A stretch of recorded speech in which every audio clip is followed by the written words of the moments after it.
Hello and welcome to Deep Blue Sea, the podcast. I am your host, Jake Lewis. On this show, we have been through the entire Deep Blue Sea trilogy, scene by scene. Now looking at some Deep Blue Sea adjacent films, as films directed by Rennie Harlan, featuring sharks or aquatic action. And we are, once again, 2 out of 3. Lots of aquatic action, some sharks, in this week's episode on The Little Mermaid, the 1989, the original, the animated one from 89. What is this film? Well, it's maybe one of the biggest films we covered on the show, so I don't know if I need to explain what it is, but it's the film that saved Walt Disney. Um, the start of the Renaissance, the Disney Renaissance period. It tells the story of the Little Mermaid, Ariel, who falls in love with a human and trades her voice for legs. And I'm really hoping that my guest today hasn't done the same thing, or it's just going to be just a very interesting podcast of me describing hand movements, I guess. I don't know. But generally, she's back. She joined us for a chapter on Deep Sea 2, one of the final ones, but this is her first time back since then. From Little Red Horror and Ghouls Magazine, it's Kim. Kim, welcome back to the show. Thank you very much for having me. It's a slight change in direction from Deep Blue Sea to The Little Mermaid, but I'm happy about it. A little bit. Yeah, we've kind of any film can be Deep Blue Sea adjacent if you think hard enough. But this one is I'd say one of the bigger ones. This is very much an aquatic film. There is a shark attack. Mm-hmm. There's lots of Deep Blue Sea adjacency that we'll get to at the end of the show. But we're covering this today because I recently watched the remake of this, and we're going to cover the remake in a later episode. But I figured we should talk about the first film first. And before we talk about the first film, let's talk about your history with that first film. Because when I asked you to be honest, you said this was your favorite Disney film. Yeah, I mean, this came out in 1989. I was born in 1987, so Me too. I feel like this was the first Disney film I probably had on video because the stuff used to take a lot longer to come out in video back then. And yeah, I was absolutely obsessed with this film. I had so much. I mean, I say had as if I don't still have in my house, but I had so much like Ariel stuff, bath toys. I had a wig. My hair is naturally blonde, but right now it's dyed a very Ariel shade of red, and it has been pretty much since I was like 18. And yeah, I think I sort of wore that wig for the first chunk of my life to substitute for that. But yeah, I think this was the one that I've definitely seen the most. I watched it so much when I was a kid. I was absolutely obsessed with it. I have a huge Ariel tattoo on my thigh. The love for the Little Mermaid has continued well into adulthood. That's fantastic. That will balance out me, who saw this film for the second time today. Because this was, we're born the same year, but this was not one that we had on VHS. I watched this for the first time in the past decade. It was for a Landcast episode for a Disney Renaissance retrospective. I watched for the first time. Thought, hey, this is great. I already know all of the songs. Like, they have permeated popular culture so much that you just can't avoid them. And why would you? They're great. Growing up, we had Beauty and the Beast, we had The Lion King, and I think The Jungle Book were the ones that we had. We may have had some others as well, but those are the three that I remember. So, like, growing up as a boy in the 90s, The Lion King is all I wanted to watch. I have an older sister. She's never really been that much into films, but I feel like we had Beauty and the Beast for her since, like, maturing, if you can describe me as having done that. I love Beauty and the Beast. It's one of my favorites. It's maybe my favorite. I love it so much. Is it because of the Gaston song? Who can say? He's especially good at expectorating. He uses antlers in all of his decorating. It has some of the best lyrics. I love it so much. But I love The Lion King, and there are still I have some big holes in my Disney history. Like I've never seen Sleeping Beauty. It's just one of those ones that missed me, I guess. I have Disney Plus. I could watch it. I could be watching it right now. Yeah. That feels rude. I think some of the older ones kind of fall through the gaps sometimes for people. Because I know I don't know if I've ever seen like Fantasia the whole way through or anything. I think some of the, but yeah, I'm the same. I have Disney Plus. I have no excuse anymore. I should be checking them all out. Well, I mean, I've seen Fantasia. I really don't like it. It is my least favorite by a long way. And like regular guest of the show, Nick Rehag, it's like his favorite film. And Wow. we don't talk about it because otherwise we will come to blows. But yeah, I Fantasia 2000. Never even going to try and watch that. Mm. That's on a list of films that I don't care to exist. But Little Mermaid, I think, is wonderful, is delightful. I loved the whole thing. So that's this podcast. Great, let's go. Thanks for joining me. What is it about the Little Mermaid that draws you to it?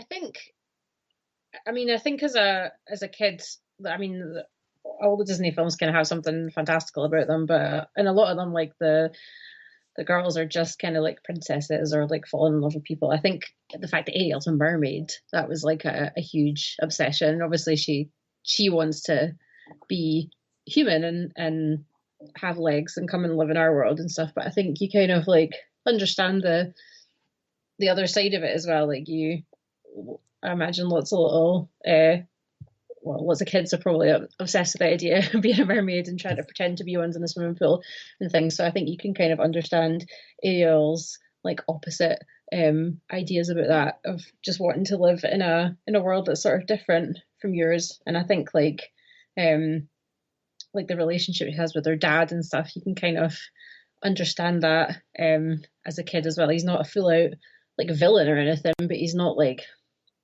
completely perfect the whole time. I think he's quite a realistic parent, and he's always kind of losing the rag with her, but then immediately kind of regretting how extreme he goes with some stuff.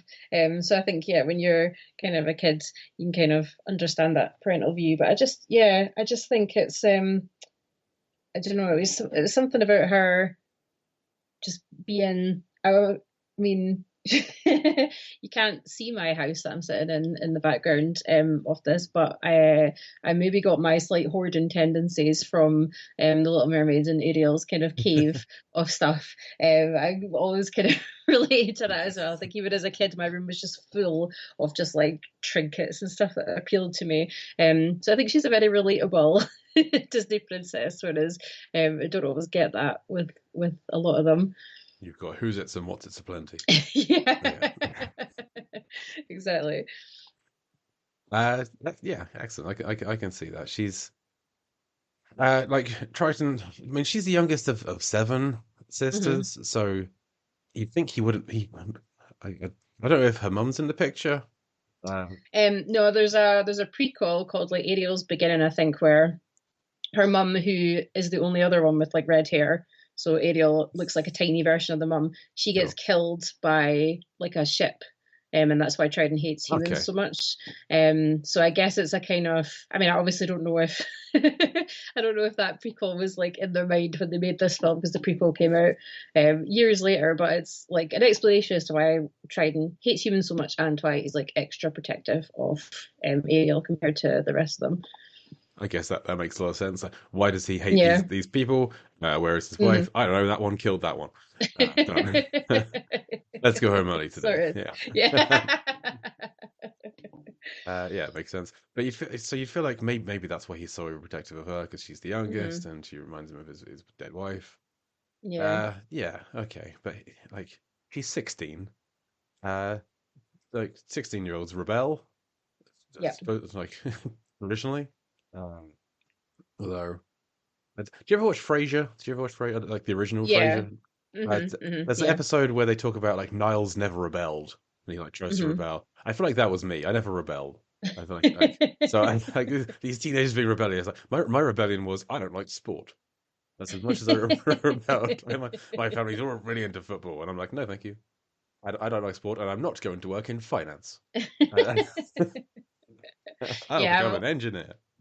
I wasn't particularly rebellious either. I grew up in like a little village. And there was nowhere to go. All my pals, my high school was in like a different town, so I had no one to like go out go out with. So my rebellion was like sitting in my room playing the PlayStation rather than like sitting downstairs with my mum watching EastEnders. So yeah, not very hardcore. I'm going to play Grand Theft Auto, and you can't stop me. Yeah, exactly. I'm going to play Lego Star Wars. I should have played far more than GTA. Anyway, so yeah, so I can see like why he's overprotective and why she's trying to rebel. Whether like this relationship with Eric is just like a teenage fling, some kind of fancy rebellion against her father, whether it's a long-term thing. Who knows? And I know there is another spin-off. There's a sequel that seems Hmm. to. Have you seen the sequel as well as the I prequel? have, yes, yeah. I watched them all. I think I watched them all when I got Disney Plus actually because I hadn't seen them. So I must have seen them quite recently in the last couple of years. But yeah, the second one's her and Eric are happily married. They have a daughter who is, I don't think she's like 16. She's maybe like 12 or something. And she wants to be a mermaid. Shock. Of course. And there's like another sea witch that gives her fins, and it's basically the kind of opposite story. But yeah, her and Eric are quite happily married. I actually really quite like their relationship together because I think they both it's kind of love at first sight for both of them. They, like it just takes him a while to realize that it's her that he saw and he heard, and then obviously he's kind of under a spell, and kind of gets a bit confused. But like, yeah, when she first sees him, she falls in love, and when he kind of hears her singing and sees her like over him, like when she rescues him from the shipwreck, like he kind of falls in love instantly. I feel like it's one of the love stories I'm kind of like most invested in, because you can tell that they both, yeah, really like each other, but it's just kind of yeah, the fact that she can't speak and tell who she is, that kind of keeps them apart for a while. Yeah, that's the kind of they add a wrinkle in the remake of she also can't remember that she's supposed to have the true love's kiss, Right. which explains why she doesn't like write it down or something. But you know, it's an 80-minute Disney film with a Mm. mermaid who becomes human, and there's a sea witch who's sort of like an octopus. Who cares? Like it's part of the story. It's fine. Mm. Uh, Excellent. So we have some fun supporting characters here. We have Flounder, the fish, Scuttle the seagull, Sebastian the crab, maybe the greatest character in all of Disney history. I don't know. We mentioned Triton and Ursula. Any standouts for you amongst those? I think I laugh every single time like Scuttles on screen, like every even like God knows how many times I've seen this film, and I watched it again last night, and it's just yeah, hilarious. Like the bit where he's singing when they're doing Kiss the Girl, or just like his daft explanations about what the stuff is, and he's like so confident giving his explanations and things.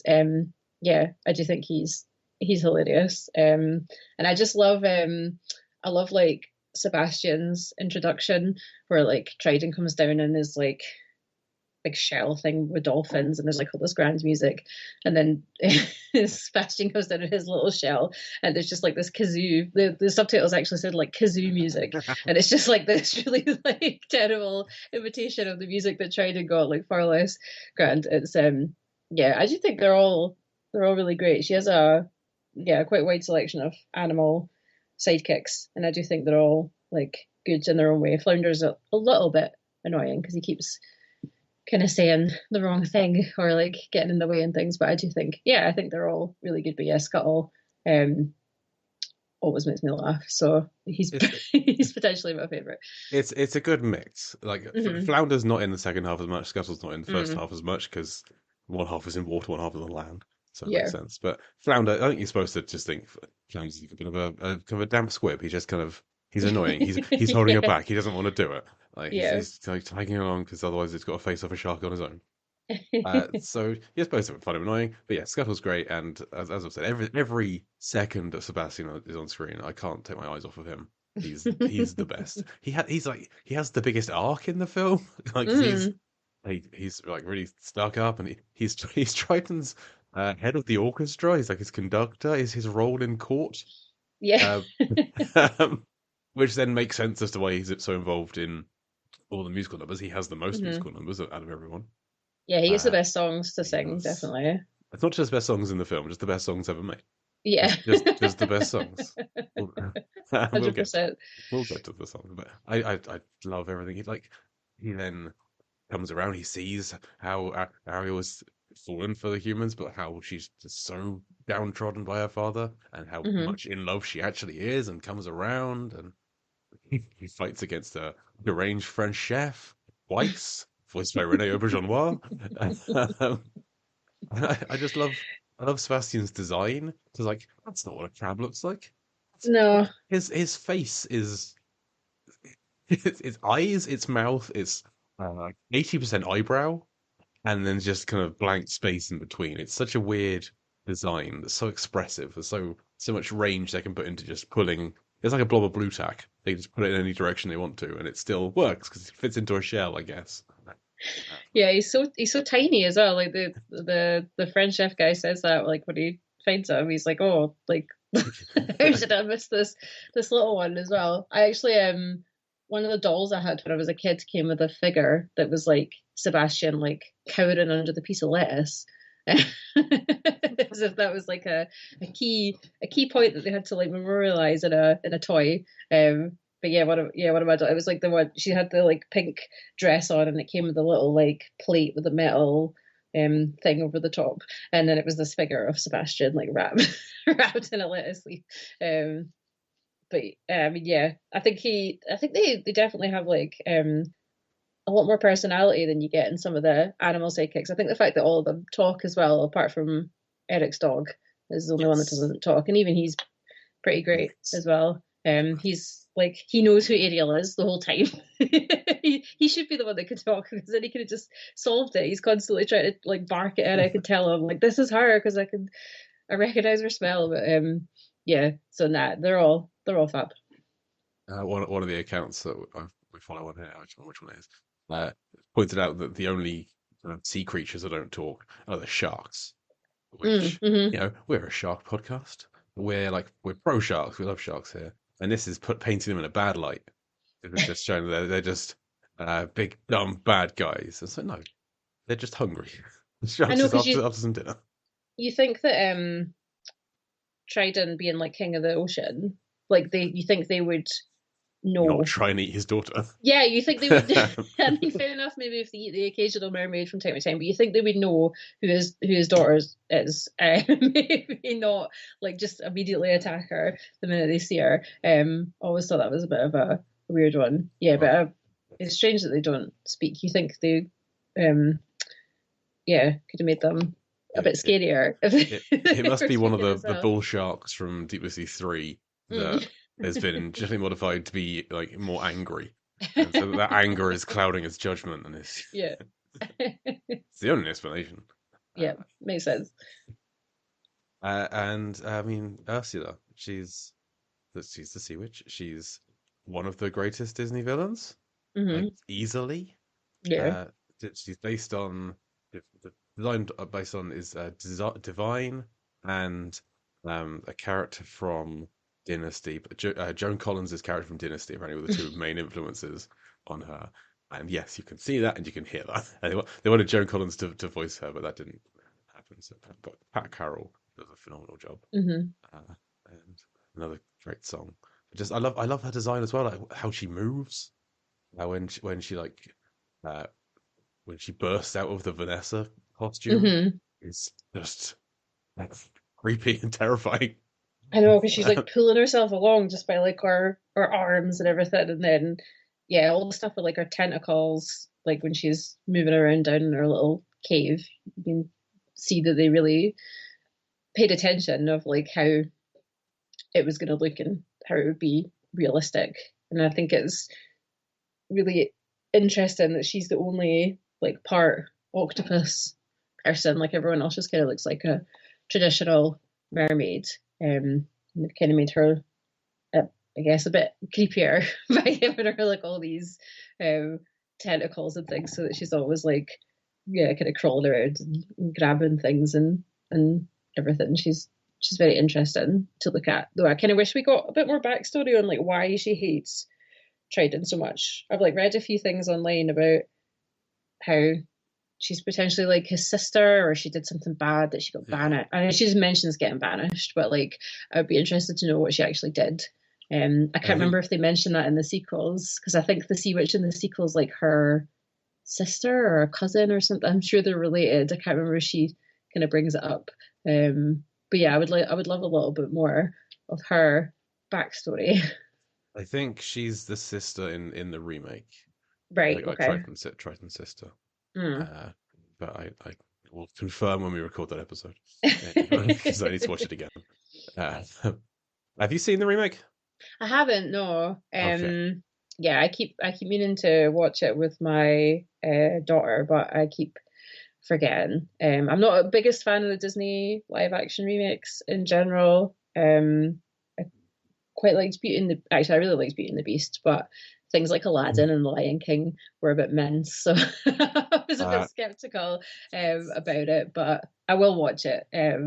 But yeah, I'm not holding out a lot, a lot of hope for it because yeah, I just think sometimes stuff just looks better when it's cartoons and you can just do whatever. It doesn't need to be like CGI and things. So, but yeah, we'll see. I would, I mean, mild spoiler for the future episode. I think this one's one of the better remakes.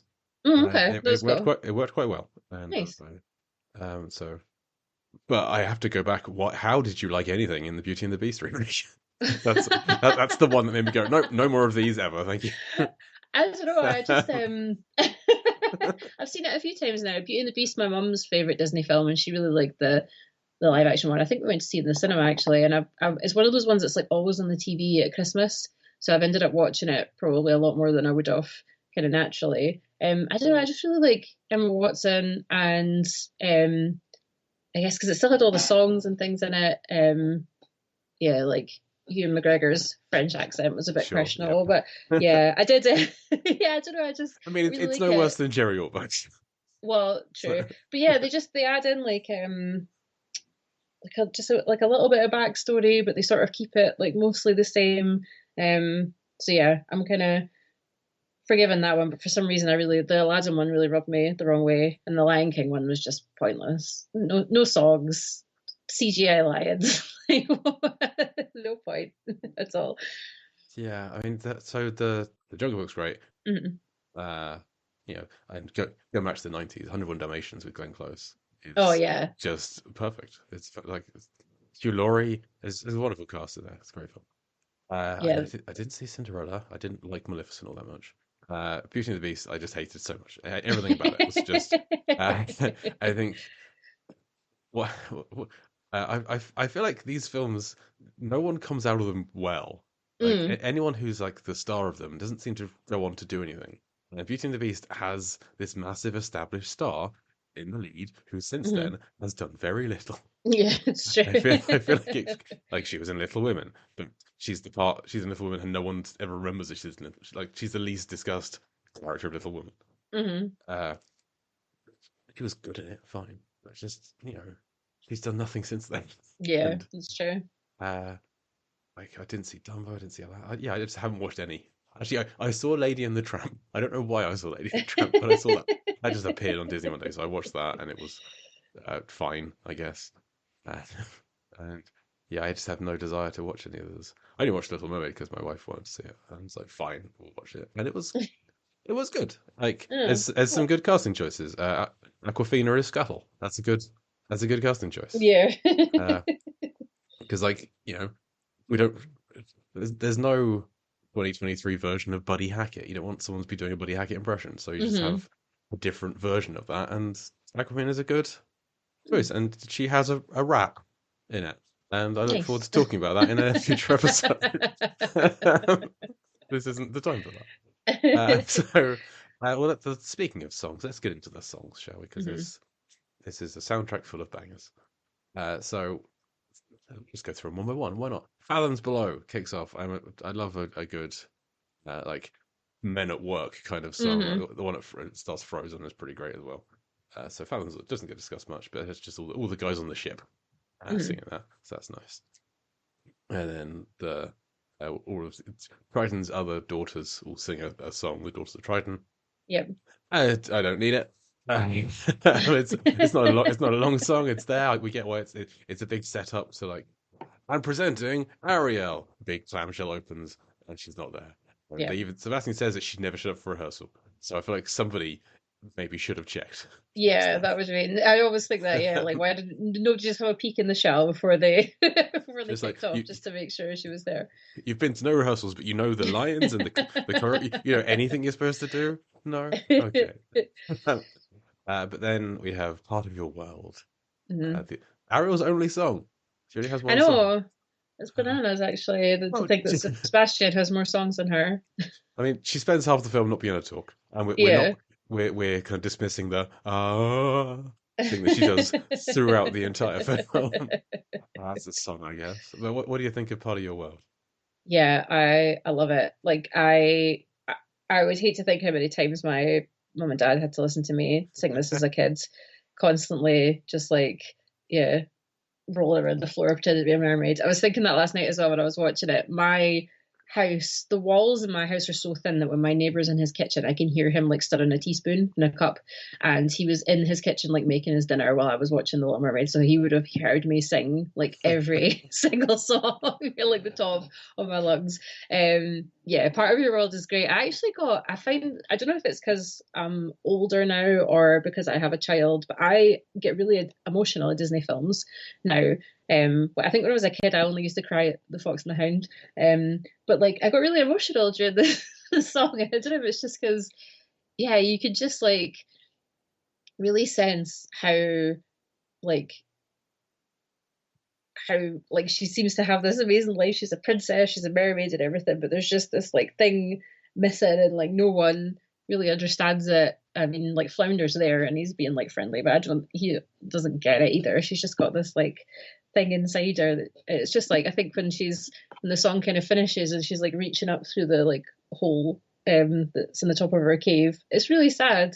But it's a great song. It's a great one to kind of, yeah, belt out in the house alone, but it did make me quite emotional. As did the ending this time as well. I apparently just cry at Disney films all the time now, but yeah, I do love this one. I think for Ariel's only song, it's very iconic, and yeah, I still love it.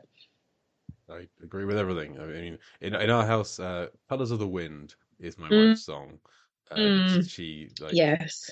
that. She like once a week, I think they get sung. We rarely watch Pocahontas, but that's but the entire soundtrack to The Lion King and Beauty and the Beast are mine. Which I cycle to work. I will often sing those soundtracks just as I'm cycling to work. Fun. That and Les Mis. I don't know why. I just get in my head Nice. sometimes. One day more. But yeah, part of your world is just I get it. It's a very emotional. It's a ballad. It's Mm, an emotional song. It's the epitome of an "I want" song. Isn't it? hmm Like she's explaining exactly what she wants in just a beautiful way.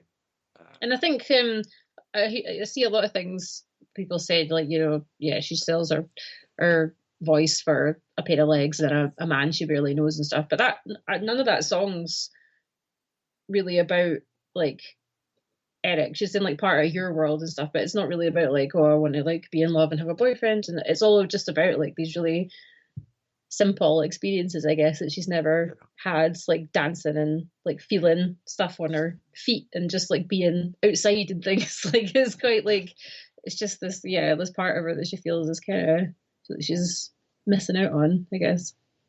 yeah, and the criticism that she trades her voice for legs to guys she's only just met. A, she's 16. She's Mm. she's a child who should know better. So she shouldn't know better. She's at 16.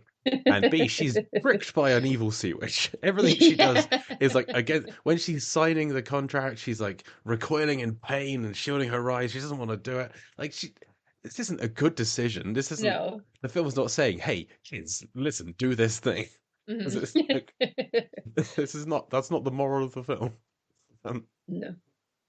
yes. So the next song is "Under the Sea."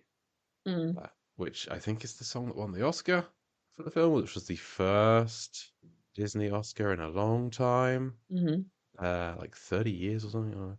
Um, no, this was the first Disney princess film in 30 years.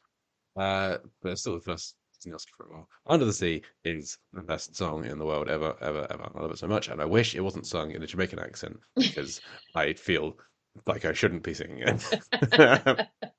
Some of the lyrics don't work if you sing them without a Jamaican accent. Yeah. I know. Bossa I love and water don't rhyme. no. Yeah, but I know it's so true. It's one of those ones that's like when you try and sing along with like a Kate Nash song or something, you can't help doing the accent. Yeah, the Under the Sea is kind of you're having to constantly tell yourself to sing in your normal accent rather than trying to imitate a Jamaican crab. I think the Yes. fact that Under the Sea immediately kicks in over the credits as well is a brilliant Yes. choice. It's like I need to hear this song every 40 minutes, or I'm going to be very unhappy. No, it's so much fun, and I like love the bit near the end where it gets like faster and faster. There's all the different animals and stuff. It's always fun when I manage to actually remember those lyrics. Um, I wanted to be like, there the day they were kind of sat there working out the rhymes. Like, give me a list of every single fish, and we'll find the ones that work. yeah, we'll find them Carp, like harp, the great. instruments. Yeah. Bass, brass. Okay, we're working, we're working. And The only thing, some don't work. no, I know it's a bit of a weird one, but I always think the weirdest bit is there's a whole bit where there's like a whole verse about how Sebastian's like, oh, fish can end up in a like a bowl in someone's house, and then like if their owner gets hungry, they'll eat them, but like we're fine because we're under the sea. But the film literally starts with like a bunch of fish getting like taken onto Prince Eric's boat, and one of them escapes, and then he's like, phew, and then I'm gonna go to like King Triton's concert. So like I don't know where they think the fish that we eat come from. If they don't come from the ocean, he's like we're fine down here in the water, but it's like no, you're not. Like that's where we catch them. So I always think that whole verse is a bit Yeah, weird. well, it doesn't. There's some kind of either I'm misreading it or there's some kind of an error in it because the lyrics are fish in the bowl is lucky, they in for a worse fate. One day when the boss get hungry, guess who's gonna be on the plate? Mhm. Like that to me sounds like yeah, the fish in the bowl is what's going to be eaten, but Yeah. they're also saying the fish in the bowl is lucky. Like he is lucky because he's going to get eaten by the boss, but that's not. It's either unlucky, he's going to be eaten by the Hmm. boss, or it's not the fish in the bowl that's going to be eaten. I feel like there's some ambiguity here, and this whole film is trash now. Yeah, that whole verse is a little bit weird. But yeah, because it's like what is it? He says, we're what the land folks love to cook. Under the sea, we're off the hook. It's like, no, you're not. Like that's literally where we catch you from, is under That's the where the sea. hook goes. Like, yeah. Like it's impressive that they've not been more traumatized by like in Finding Nemo and things. I feel like they're very aware that like people come into the sea and you need to stay in certain bits or like you're gonna get caught or like barracudas are gonna eat you and stuff. In the Little Mermaid, they just seem completely clueless to the They whole stay up process. there, we stay down here. Yeah, Never the two exactly. worlds shall meet, apart from that scene at the start of the film when the two worlds met, and later when the chef is cooking fish and crabs. Yeah, exactly. So it's a weird one, but that aside, it is an absolutely amazing song. Yeah, it's one of the I love a like fast upbeat Disney song, and I think the visuals it's like this with Kiss the Girl as well. Just all the like different animals kind of like interacted and played their instruments and singing different bits. It just looks amazing. It's really fun to watch as well as sing along with. Yeah, and it's like this. They obviously the films they had more money to make more films they went on, so you compare this song to like Be Our Guest, which feels Hmm. like the parallel in Beauty and the Beast, Yeah. where there's so much going on screen. They have so much more CGI going on in that film. Whereas here, whenever they show the Snowden, the Sprad, they know where it's at, you just get a little shot of just those two Hmm. fish dancing. Yeah. There's no like wide shot of the entire ocean. There's not. There's a No. couple. There's a couple of multiple fish in it, but it's mainly just the ones we're singing about right now. That's who you're going Yeah. to see, and it's a good use of it. You know the limitations, and they work Hmm. with that. So that's the Hmm. sign of a good direction, I think. Hmm. Yes. When that Lambcast episode I was on, Disney Songs, my sign off at the end of it was, "Darling, it's better down where it's where to take it from me," and it's just which said out of context in a deadpan fashion is taken the wrong way, and that's how Yeah. I signed off of that podcast. So after that we have Rise of Polly World, but then let's see the song Poor Unfortunate Hmm. Souls. Just another incredible villain song. Villains had only recently been getting songs in Disney films. I think Ratigan in The Great Mouse Detective had one, but prior to that, Hmm. it was very rare for a villain to have a song. And from this point onwards, they always get a song, and it's generally the best song. Yeah, I saw there's a thing going around TikTok just now. I don't know what the latest Disney film is that's out, because I keep just seeing a sound clip. Wish is the Yes, new one, I think. and I don't know if it is actually Lin-Manuel Miranda who's written the songs for Probably. that, or if people, but they were basically saying that all the songs that are written in the style like his sound very lifeless, and apparently the villain song from that is very like dull, and everyone's like, why aren't we Wow. getting villain songs like Be Prepared or like Gaston or whatever? And it's like, yeah, I think Pure Unfortunate Souls is like the epitome of the amazing villain song, because you can tell she just like, I mean, she's not even trying to act not evil, really. She's like convincing Ariel to do what she wants, but she's not trying to act like it's not a terrible idea. She's like, the side's like, Flotsam Jetsam, I've got her.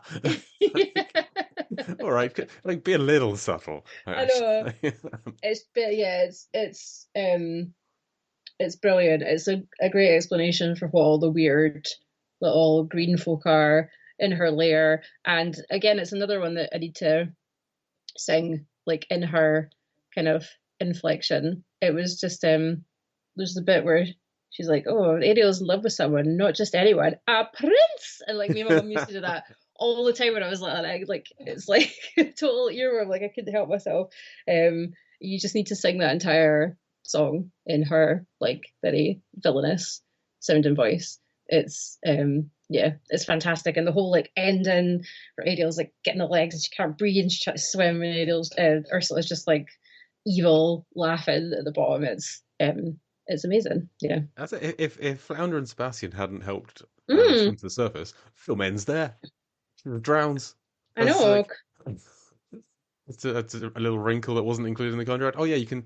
Oh, you can't survive underwater. Haha. No, it's like you want legs. They also come with a set of lungs. So you're gonna have to, yeah, because it's quite far down. And like, yeah, I like the way that they shoot that whole thing, because she's obviously like naked in that shot. I think it's good that the way that they do it. Just like this, the like eerie silhouette is just coming up out of Ursula's like horrible cave thing and everything. But yeah, like yeah, so God, a tiny crab and a small fish must be able to swim really fast to stop her drowning. It's quite yeah. Again, you can just tell that Ursula absolutely doesn't care about trying to act not evil. She's not trying to hide it in the slightest. Yeah. And, I mean, she's the Little Mermaid, so I guess she's not too heavy to carry up. Mm. She's not like the regular sized mermaid. Apparently, there was a two-disc special edition soundtrack re-recorded songs, and the Jonas Brothers did "Poor Unfortunate Souls." So I Oh may well. have to seek that out just for curiosity's sake. Yeah, that's a choice. Like I mean, we didn't mention earlier. I love the design of the lost souls that she's Mm. kind of claimed. They look so disgusting. These little booger people. I know it's really grim, the thought that she, I mean, I know everyone kind of gets saved at the end, but yeah, just the fact that she's like kind of sucked all their life out and they're just kind of stuck there forever in this horrible Yeah. wee garden. I know when I was a kid, I had the Mega Drive game of the Little Mermaid, and that was like the thing that you had to do. You had to go and save all the little shriveled up green people in the level. And that was like your aim, to save like 5 of them every time or whatever, and then get to the end. But yeah, I know it's really dark. I thought that just try to know that she's doing that. Like he doesn't seem super surprised when he rocks up, and like, Yeah, does he just does he just the whole or her weird like ironclad contract thing? He just has to leave her to it. If people have decided that's what they want to do, if they want to sell their soul essentially to the sea witch, then there's not much he can do about it. It just seems very maybe Troyan's not the best king.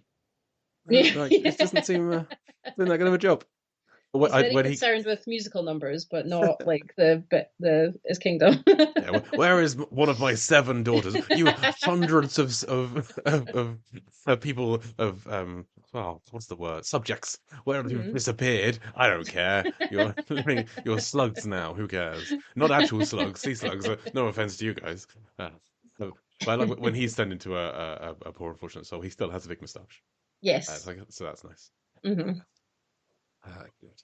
And then Les Poissons, Song with the Chef, is just a fun little ditty, another nice little scene of him fighting against Sebastian. I like by now can't speak anymore. So she has like she's got a lot of physicality to her. She's Hmm. doing like comedic bits. She's coming here with a fork, that kind of thing. But like the strength of Sebastian's character means we can just have entire scenes without Ariel, where it's just Yeah. Sebastian fighting a chef in a kitchen, and like it's just a delightful scene. Um, but yeah, it's not the most memorable of songs, but it's a fun scene. And like at the end of Yeah. the film, Sebastian kills that man.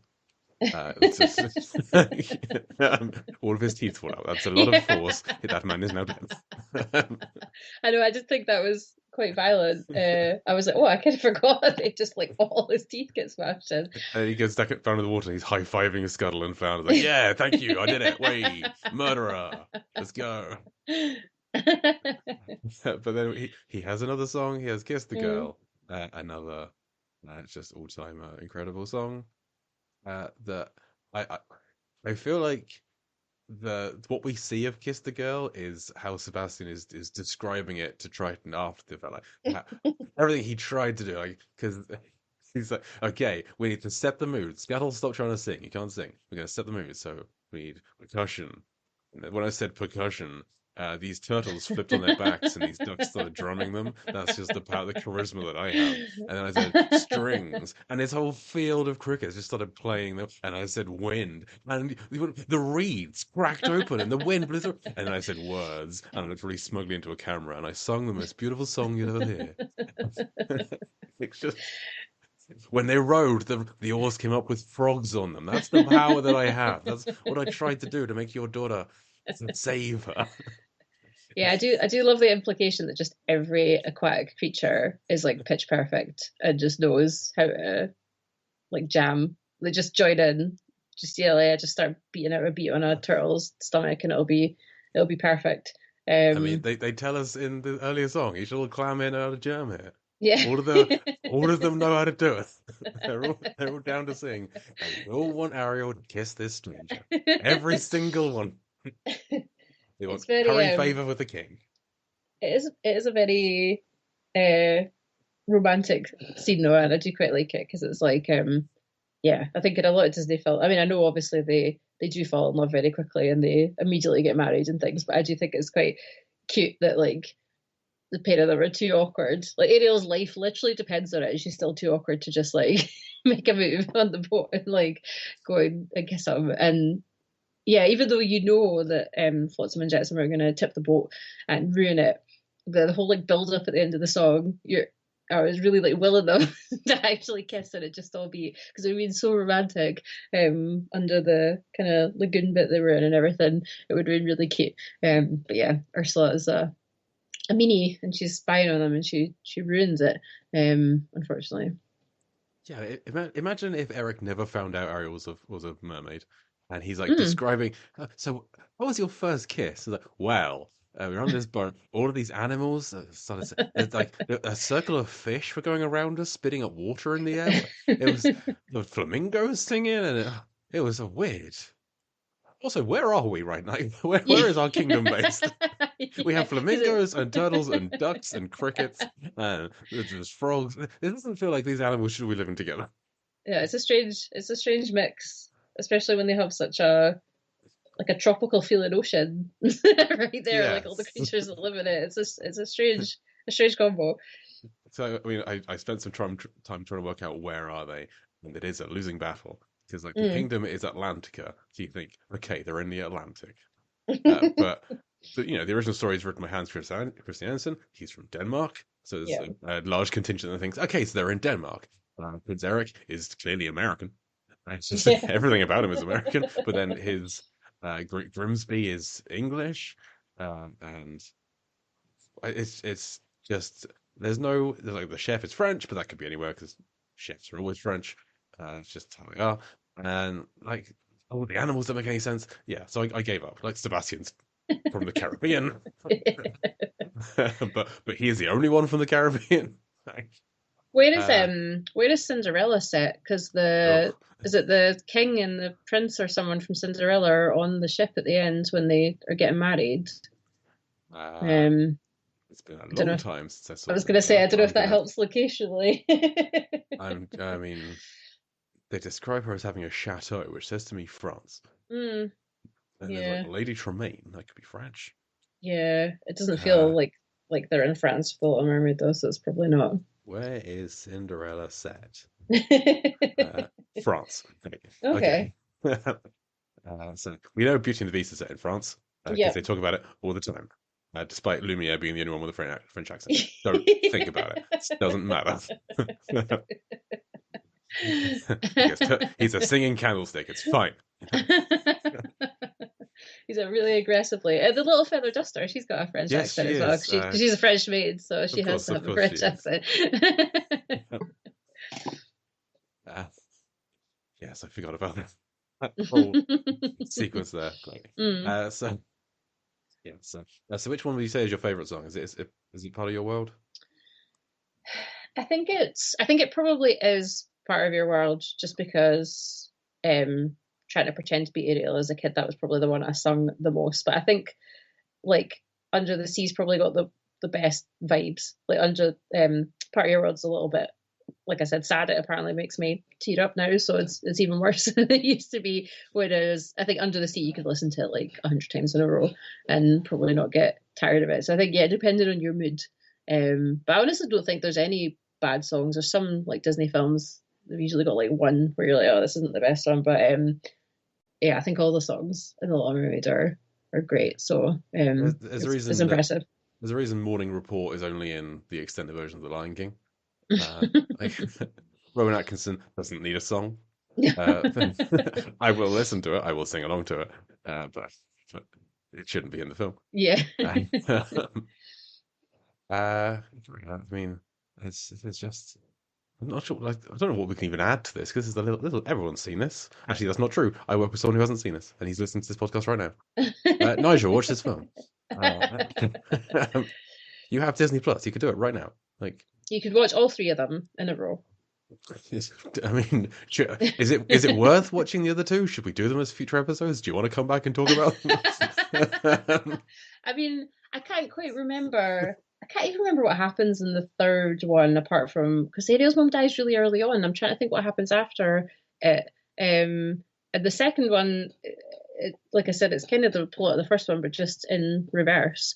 And Ariel gets herself, I think Trident turns her back into a mermaid, so she can like go and find the kid and stuff. So they're quite interesting. But I really like the Little Mermaid, so maybe me saying that you should watch all three is the most impartial recommendation that there's ever been. Okay. I mean, I'm not. I didn't know they existed until looking into this for this podcast. So the fact that people don't talk about them often means they're probably not going to put them high on the list for films we should Yeah, cover on this show. If very we true. somehow run out of the thousands of shark films we have yet to cover, Mm. then maybe we'll look at the Little Mermaid, Ariel's Beginning, or uh, whatever the Yeah, sequel is called. I can't even remember if they have sharks in them, so it might just be the ocean connection What are rather we than even the talking two. about then? Apparently they do. Oh, In the sequel, uh, Melody. Sorry, the party's interrupted by Ursula's sister Morgana, who threatens there to you have go. Melody fed her pet tiger shark Oh yeah, undertow. Uh, so that's a deep sea connection because there's a tiger shark in deep sea. You can see there you go. uh, maybe we will have to cover it. No, we won't. Stop it. So, I need to stop claiming we'll cover films we will never cover on them. I have enough to do. Like we haven't done Finding Nemo and Finding Dory yet. Hmm. There's the Atlantis film that Disney did, which we Yep. haven't done yet as well. That's on the list. We've already got a guest lined up for that sometime next year. Uh, okay, what notes have I still got? Wait, so I'd like the design of Flotsam and Jetsam. They have just one glowing eye piece. Hmm. So that's Yeah, that kind of like melds together into like Ursula's vision. I think that's yeah, quite cool. Again, no real explanation aside from the fact that she's a sea witch. sure. But all her other powers seem very like spell based. Like she makes potions and cauldrons and things, and she clearly needs like trident to have that power to like make herself huge and things. So it's quite interesting that she has this weird like psychic twin connection with Flotsam and Jetsam. I didn't realize when they get exploded at the end and all the bits like rain down, there's actually like one whole eyeball, Oh, which wow. I thought was quite graphic for a Disney film. Yeah. I quite enjoyed that this time. I don't know if I just never noticed it. Maybe it was in such like high definition on Disney Plus that I finally noticed that one. But yeah, I think they're great, like villainous creatures as well, and they get a lot more to do than other ones sometimes do as well. So yeah, And she good screams use my of all the babies. elements. Like, Yeah. if somebody caused me to explode my dogs, I'd be annoyed too. I'd grow into a giant and get stabbed by a ship. Like, we've just talked about the Pirates of the Caribbean films on this show, and I don't know how. Like, the end of Pirates of the Caribbean 3 is the same as the end of Little Mermaid, where like a sea witch becomes huge and starts a maelstrom with a bunch of ships sailing around it. Like, that's the same thing, and we didn't even mention it. Didn't click at all. So Nick and I just dropped the ball on that one. Yeah, it's a pretty epic ending. I love the fact that Eric just like dives in after her. Like he's just like everything clicks together and he finds out it was her and he was like, right, no, that's it. I'm gonna go in. No context. You're a mermaid. I'm gonna go and fight this terrifying looking sea witch. And then yeah, it's like him that Steers the ship into it. yeah, Yeah. the thing that he didn't like doing, having to like be on a ship and be an important sailor person all the time. I feel like he was fine being on the ship. It was being that it was his princely duties. He was like Yeah, I think less he on just board wanted with. to like hang out and fish and stuff. He didn't want to Yeah, like do all play his the flute. yeah, he didn't want to do all the important stuff. But yeah, no, I think it's a great. I do love like a violent villain death in a Disney Yes. film, like the guy in Tarzan getting hung Oh is God. like Yeah. one of the best ones. So I Clayton. do love Ursula just getting like skewered with this ship and like going all like X-ray, just like you see like her skull and everything. Like it's really, slightly terrifying, like all Disney finales should be. Yeah, it's a cop out with Tarzan. He's hanged in silhouette. Like, no, I, I want to see the eyes popping out of I know his I face. do love it though. I like when they show it on the TV, they like cut out that like you don't even see the silhouette. That's too creepy apparently. But yeah, I love that one. Like in Beauty and the Beast, Gaston just falling into a pit of spikes, and like the same in Up. There's the old guy in Up just falls out Yeah. from a blimp. Like he's not surviving that. No, That's, I know that. Yeah, that's a long way down when he falls. and like recently they've stopped killing. I mean, they stopped having villains, really, haven't they? In more Mm, recent Disney films, it's now just your family sucks. Like they tried their best, but they get villainous. But yeah, you can talk it through. I do miss having boo-his villains. yeah, I like a good job. I was trying to think a recent one I'd seen with a villain, and I was going to say Moana, but then like she's not Rafiki. really the villain. Yeah, I know, and I love that. You could argue So the crab, yeah, he survives, so Tomatoa, he just gets left, doesn't he? He's fine. yeah, He's just still there with his shiny things shiny, under the sea. Yeah, he's and he cool. has a great song. Yeah, he does. Another crab. The crab's got all the best songs. We've mentioned the dog. Love the dog. Max is a great dog. Um, Ariel's hair. We've mentioned it earlier, but the animation for her hair. We haven't really talked about the Mm, animation that much. The animation for her hair is phenomenal. There's so much of it. It's so thick. It's everywhere. When she's I know. singing in the part of your world number, it's just footing Mhm. the screen. I know because she keeps like it's the bit where she kind of like lies down on the sand and it all kind of just like falls round about her and think yeah, they spent a lot of time animating that hair to look um as realistic as possible. Even though that then when Sebastian falls in her little cavern and all the stuff falls to the ground, I don't think that's how gravity works underwater. Like I don't think everything would She's crash she's a down like mermaid. It's that. fine. Yeah, but the hair looks fantastic. Yeah, I can solidly blame Ariel for one, my hair color, and two, the giant emo fringe I had for like a good half of my life. It's now a normal like straight across fringe, but yeah, I was used to just constantly try and emulate that unattainable fringe that she has. It's spectacular. I can Um, imagine you trying to like make your eyes double in size to be the same as hers. It's like trying to have like Bambi eyes. I know, God, yeah, trying to, yeah, it's a difficult Disney princess to emulate. But yeah, I appreciate like they clearly were aware that her hair was like a huge factor. And I'm actually just sitting looking at, I've got a giant Ponyo poster on my wall, who's another redheaded mermaid who wants legs.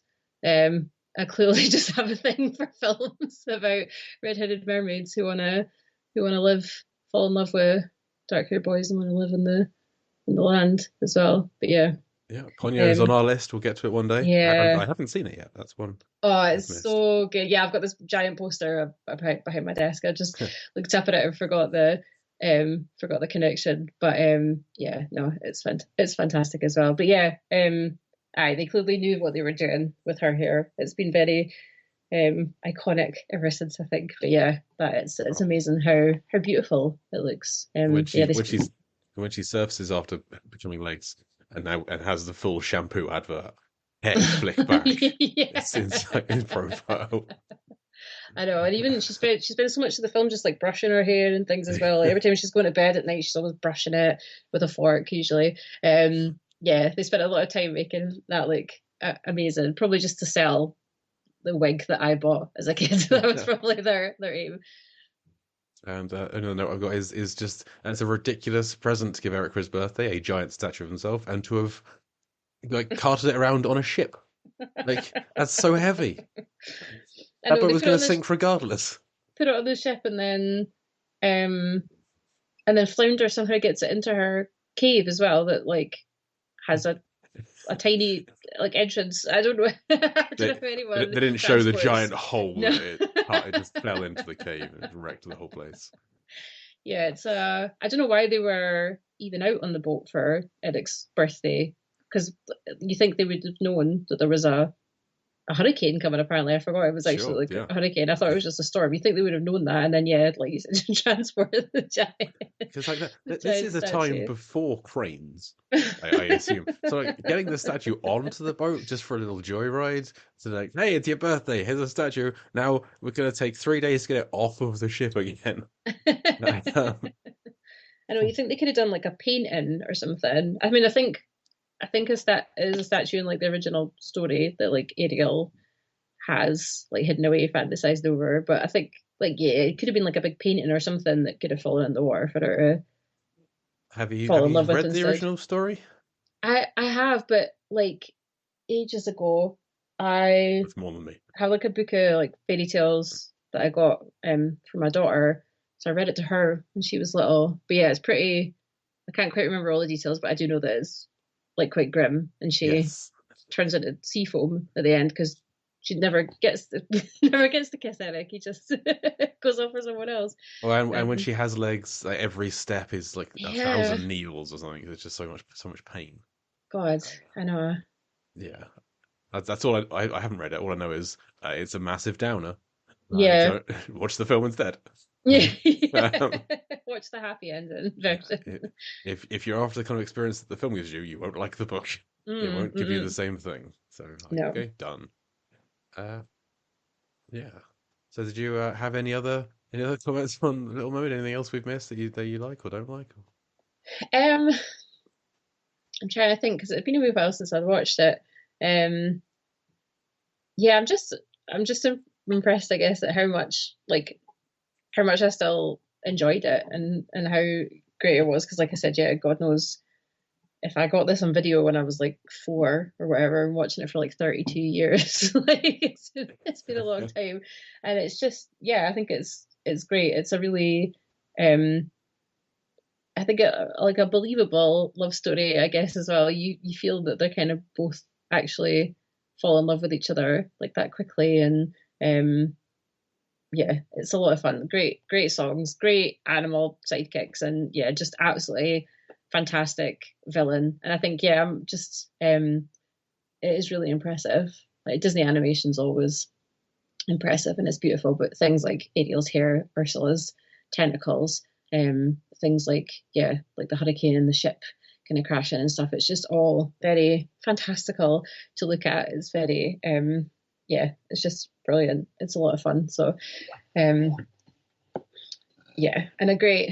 a great ending as well. Like I said, I got emotional at the ending because again, I think we're trading finally like chilling out and letting her go and like all the mermaids and all her ocean pals just having to wave goodbye to her, but like she's getting the life that she wants. She's gonna be happy. So it's nice, but it is a sad one at the Yeah, end. But you, yeah. you feel like if it doesn't work out, she can come back and he'll just give her a tail again. Well, So yeah, exactly, because we now know that he has the power to just like tap his trident in the water and give her legs. So yeah, I think it's nice that yeah, he's kind of calmed down a bit about it and kind of accepted um this guy that he doesn't. yeah, I don't think he even speaks to. Eric just like bows to him in a like royal manner, and that seems to be the only interaction that they actually a have. little nod to each other. That's it. Yeah. Yeah. Yeah, so I mean, I feel like I don't know if this one gets kind of dismissed as being, I can't quote kind of one of the girly films, one of the princess films, but Hmm. I don't think it should be. I mean, this was, as I said earlier, most previous princess film before this was Sleeping Beauty in 1959, and after that they tried to do like just gender neutral ones like 101 Dalmatians, Sword in the Stone. Jungle Book feels like it was for the boys. All of the characters in that are male, Hmm. apart from like there's a wolf mother and a girl at the end. Uh, Aristocats feels like neutral. Robin Hood, I love Robin Hood. Rescuers, Pete's Dragon. You mentioned the Fox and the Hound. Mm. We cannot watch the Fox and the Hound in our house. It's just too sad. It's soul crushing. Um, It's honestly, I used to like sob my eyes out at it as a kid. Like I don't know why I watched it repeatedly. It is the bit where she like leaves the fox in the forest. It honestly is like I've not watched that film in like 15 years or something. I might have to traumatize my daughter. that's what my wife did to me. I'd never seen it, and it was like, "Oh, I love this as a kid." We watched it, and I've just never forgiven her. Yeah. Yes, but Great Mouse Detective came out and did okay, Musker and Clemens, the directors who did Great Mouse Detective as well. Disney had, I don't know what they called it, but like anyone who worked at Disney could just come to them and pitch any idea. So Right. they run out of ideas. They were basically close to shutting down the studio. Like they made the Black Cauldron, and it done terribly. And so Musker and Clemens pitched Little Mermaid and I think Treasure Planet were the two that they Mm. pitched. And uh, Disney had just made Splash, so we can't have another mermaid film. Let's see how you do with the Great Mouse Detective, and then we'll see how you get on. And so they made that did well, and then they let them do the Little Mermaid. So it's odd in that they just made this very successful mermaid film. You think, hey, Hmm. just do another one. It's not the same as animated, but do another one. That's what the people like. That's what like the studios do these days. Is they like one thing, more of the same. This feels like a really good mix of a princess story, but also all the animal antics. Hmm. There's some serious elements. There's so much comedy. There's so much silliness. Great songs. This is just a real all round. Everyone wins. You can't dislike this film. It's great, and if you don't like it, it's short, so you just get through it. Yeah, very true. Yeah, I think mermaids and like mythical creaturey stuff is always going to be um interesting. Probably I like Beauty and the Beast as well, kind of for the same having yeah the kind of the witch and the monster. And I always think those ones are more interesting. So yeah, I think it's all the stuff um in the like undersea kingdom and things. It's just it's so beautiful, I guess, to look at. It's such a nicely done Disney film. But yeah, I think I could watch a bunch of, of mermaid related films, which is probably why the sequels get a pass for me because Did they're all like, yeah, it's all interesting to go back and under the water and kind of see all the mermaidy stuff happening. Did you see earlier this year Ruby Gilman Teenage Kraken? No, No, no one did. my kid went on about it for ages. I think Okay. she went to the cinema with her dad to see it, but I'll need to watch it. I do love anything that's like uh mythology related. So it I sounds right haven't on my seen street. that. Yeah, I've not seen it either, but just judging by like the trailer and the posters, it looks Mm, like there is an Ariel mm, character who's like a mermaid with red hair. So I'm gonna guess there's some kind of connection there. So we'll cover that yeah, at some point. I like nice. um, in Aquaman. What was her name? Um, Johnny Depp's ex. They had all the problems. I Hmm. can't remember her name. She seems like she's based on Ariel as well because she lived underwater, has long red hair. This is Hmm. too similar. You're dressed the same. So yeah, there's a lot of this. It's a very inspirational film. Yeah, she started a long line of iconic red-headed mermaids Yeah. or underwatery people But this into the isn't Little present. Mermaid, the podcast. This is Deep Blue Sea, the podcast. So I have to tie it in somehow. So I have a list of how this film is similar to Deep Blue Sea. I do this every time with every film we cover. So there is a shark attack where the shark starts off behind a big fence. The sharks don't speak. That's the same with Deep Blue Sea. They don't speak in Deep Blue Sea either. They trap a shark at one point. There is a human-fish hybrid because in Deep Blue Sea, LL Cool J turns into a shark. It happens in the music video. They talk about wreck diving. Flounder screams when he sees a dead body. It's actually a statue, but he still screams. There's a talking bird. Ariel drops her bag and goes back to it, facing a shark, just like Susan does with the data that she goes back for. There's fireworks, dancing, and a birthday party at sea. There's an incoming storm. Incoming storm, I think, is the most common similarity we have on this. Every film has an incoming storm, uh, and most of them also then have a boat that explodes. So boat explodes. Uh, Lots of underwater human things are destroyed. Mhm. Tenuous, but fine. There is a long vertical swim to safety from Ursula's cave, all Mhm. with the life jackets and things. There is a singing chef. Singing chef. Don't get many of them in these films. I love when that happens. Chef fights an animal in his kitchen and ends up being partially cooked. His moustache is on fire into the film and boiling water is tips on it. There is a vicar and priest character. Sea creatures are electrocuted. Eels with the trident. Mm. The primary antagonist is speared at the end, and it ends with two people on a floating platform or boat being waved at by other people. That's how to do it. Can't not do it. And the only other feature that we have is how deep and how blue is this film. So I've been through and analyzed every film we've covered. I estimate how deep the action is at any given point. This is why I had to work out where Mm. this film was set. And I did the same thing with Deep Sea. And I worked out what percentage blue the film is at every point in the film, and done an average.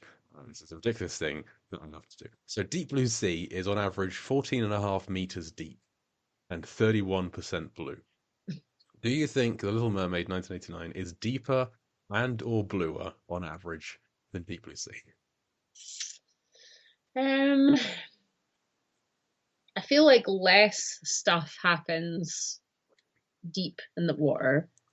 So I'm going to say it's less deep, but I think it's potentially more blue. I feel like there's a lot of blue sky, blue water as well.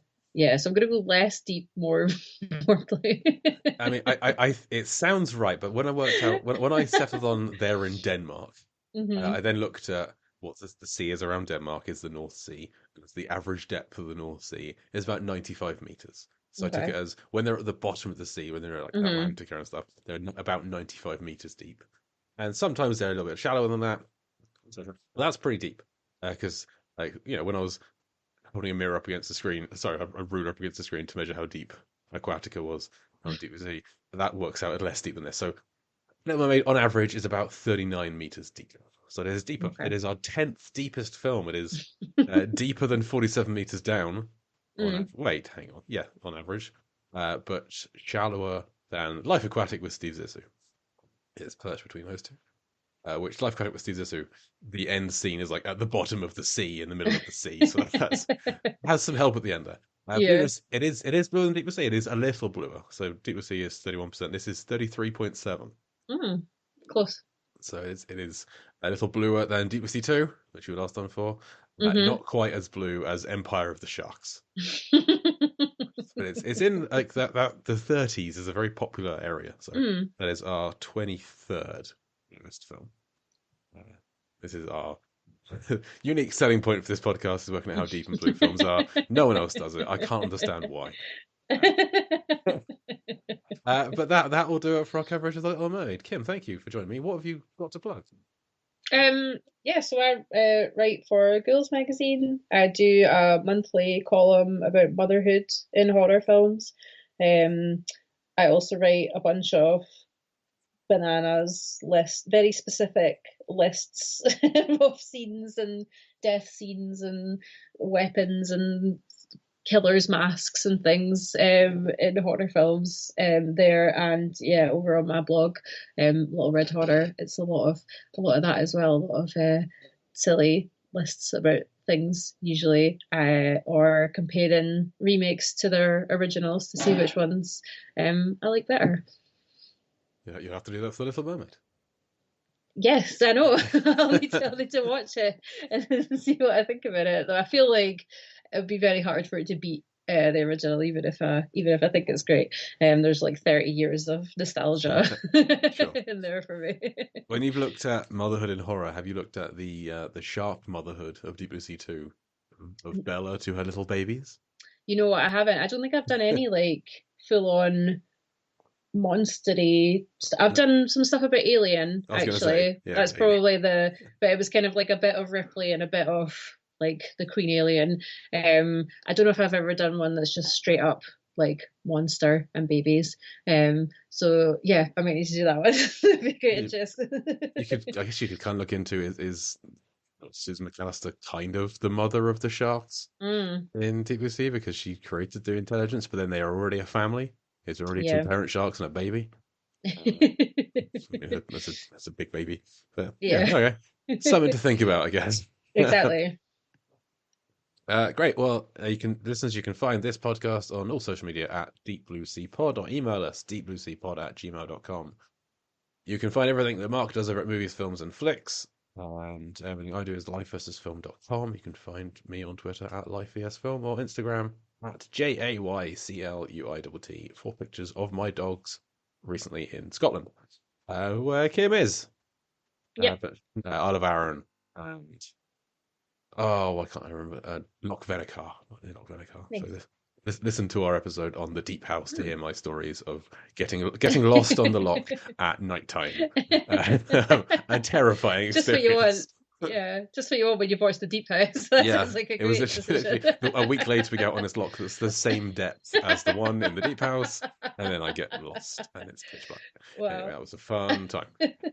But next week, it'll either be the remake next week, or Mark will be back to talk about another Rennie Harlan film, Legend of Hercules. So one of those will be next week, and the other one will probably be the week after. We'll see how the schedule works out. But as for Little Mermaid 1989, thank you once again to my guest, Kim Morrison. Thank you. I have been Jake Lowe, and I'll Deep Blue see you next week.